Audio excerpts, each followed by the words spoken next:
On a plane transporting prisoners, an extremely dangerous and mysterious man was brought aboard.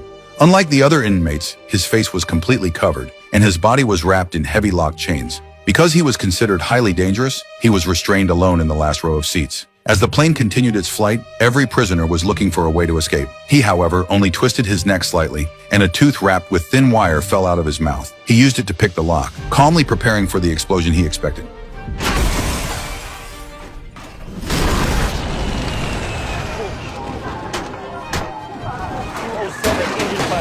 Suddenly, an engine caught fire, and the pilots attempted an emergency landing. Some prisoners died in the crash, while others took the opportunity to seize the handcuff keys.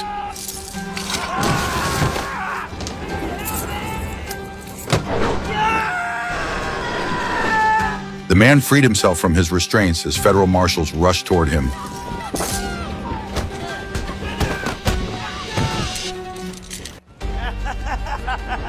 With only 600 meters left to the ground, the emergency landing site was a remote valley in Alaska. The prisoners began attacking the marshals and pilots, and amid the chaos, a bearded man stepped forward.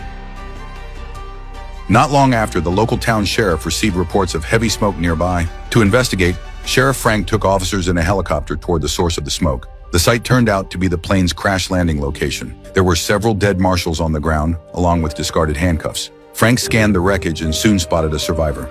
We got a live one!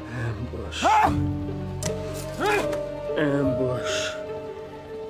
As they prepared to load the marshal onto the helicopter, the prisoners suddenly charged toward them. Like zombies, the prisoners attacked the three officers. But after several gunshots, they were forced to retreat. Two officers tried to help the wounded marshal escape, but the prisoners charged again, forcing Frank to fight alone.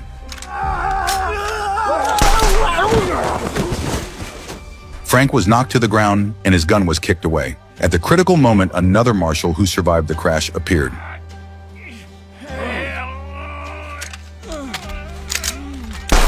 The bullets nearly hit Frank because this marshal had already gone blind. Frank supported him and immediately moved toward the helicopter. After the helicopter landed, state police also arrived on the scene. Frank organized everyone, began setting up a command plan, and notified the hospital to activate emergency protocols. Tell them they got a tidal wave of trouble coming their way. Frank's wife, who worked at the hospital, received the alert. Worried about her husband, she immediately tried to call him. Be careful, all right? And stay safe until the cavalry gets here. Honey, we are the cavalry. Frank questioned the surviving marshal, who said one prisoner had broken free and sabotaged the plane. Which one? The marshal did not know the man's identity, only that the plane suddenly changed course, flew to an Air Force base, and picked up that prisoner there. He was hooded, restrained. They called him Havelock. They said he was high priority and off book. Did you still loaded him? No. Not with the others. Put him in the back. On whose authority did you load him? Strapped him in, which we never do. It's against protocol to secure an inmate. But this guy, it's like he knew. He knew what? That we were never going to stop him. A medical helicopter soon arrived, but before the marshal was taken away, Frank wanted to confirm more details.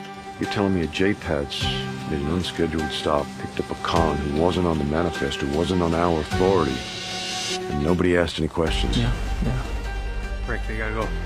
Sometime later, a temporary command center was established. Records showed there had been 52 prisoners on board. 23 were dead, 11 were captured. That meant 18 prisoners were still missing or on the run. At this point, the CIA sent an agent named Sid to the scene. According to Sid, Havelock had been trained by the CIA as a fake defector. The agency created a handful of these defectors who leaked intel in order to draw out enemies so they could be terminated. One was Levi Taylor Hartman, codename Havelock. But not long ago, Havelock turned real and truly betrayed them. I trained Havelock in weapons, language, and flat-out butchery.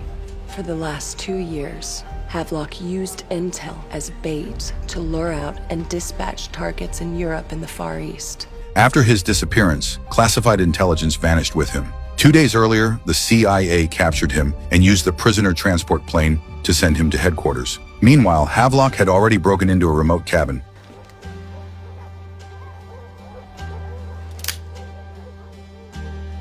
Frank rushed to the hospital where his wife was caring for the blind marshal. Sarah, your wife? Yeah, she is. How you doing? Oh, it'd be better if I could see. Back at the command center, his team reported that the weather station had received a distress signal. At that moment, Havelock had gathered supplies, but suddenly sensed something was wrong. He looked at his device and realized the old man had exposed himself. The team stopped about 400 meters from the cabin and proceeded on foot. After entering the cabin, they began searching room by room.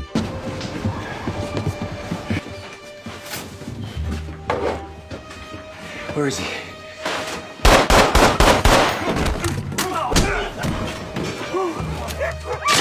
Don't move! Put the I'll shoot him, I swear to God! Okay, keep it calm! Put the weapon down! Not going back! Frank ordered him to release the hostage and promised he would ensure his safety. But Sid kept shouting, telling Frank to shoot. Kill your hostage! Pull the fucking trigger! I can protect you! Okay, you're important, I know that! That's why she's here! Havelock lowered his guard and suggested speaking to Frank alone. Hearing this, Sid panicked. He immediately cut the chain and released the attack dogs. Call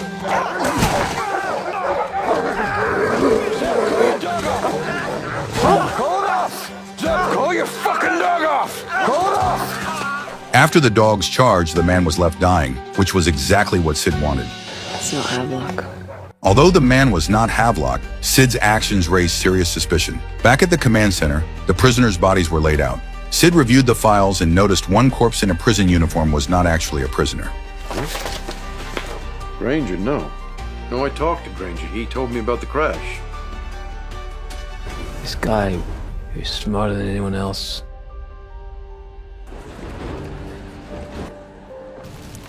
Just felt that he knew the moment his feet hit the ground, he'd be a free man.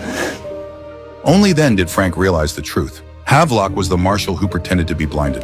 Panicking, Frank immediately called his wife. He's not a guard. He's a prisoner. A prisoner. Get out of the building and notify the nearest police officer, okay? I'm on my way. Sarah, you hear me? End of this episode.